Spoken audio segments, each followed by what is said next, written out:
When I first arrived at Maple Valley, my mind raced with thoughts on what to expect. I didn't really know what to expect or how to act or respond in certain circumstances. However, I had an open mind and walked into the school. My first day was challenging and pretty uncomfortable. In the class I was in, almost all of the kids couldn't speak, walk, and were tooth-dead. I'd never been in a situation like this, and I didn't know if I needed to talk or act a certain way. However, this feeling of discomfort quickly changed. After my first day, I was quick to realize the joy I had helping these kids, and I was also quick to have lots of respect for the teachers who had so much care for these kids every single day.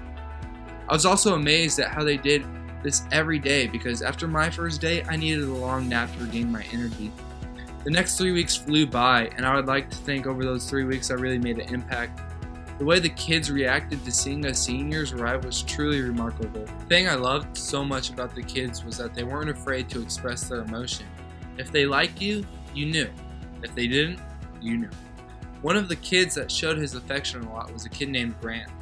Grant was about the same age as us seniors, and every senior that came into his class he became attached with. He would show us everything he did. He made me watch him do his chores, brush his teeth, watch cops, or play with him during PE. It also really taught me patience. Playing games with Grant was difficult.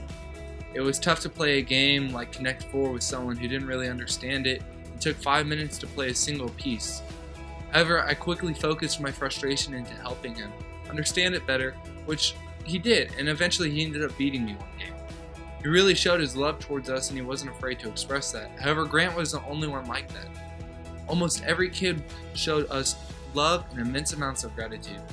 I was completely blown away from what I took from this project. I learned not to judge anything until I fully understood it, because when I first started this project, I had a general idea about kids with disabilities. However, by the end, I realized this was completely the opposite of what I thought. These kids are just as normal as everyone else. They have certain things that make it harder for them to do the things we do, and it made me have such an appreciation for the little things in life, because these kids had to work 5 times harder for that. All of these kids worked to improve their skills, and they had all their own interests just like anyone else. Dylan loved to listen to Life is a Highway by Rascal Flatts every single day. Aaron loved Frozen music, Grant loved to watch live PD and Cops, etc. Most of the kids were born with disabilities, but some weren't. Some were in accidents like being stuck in a car too long, or being in a car wreck. Yet what was so impactful was the way God worked through these kids. They had disabilities which at times made their life really hard, but they were able to push through that and able to express themselves and show love in immense amounts of ways every single day. They shared love, and while I think I made an impact towards the kids and helped the school out, they made such an impact on my life.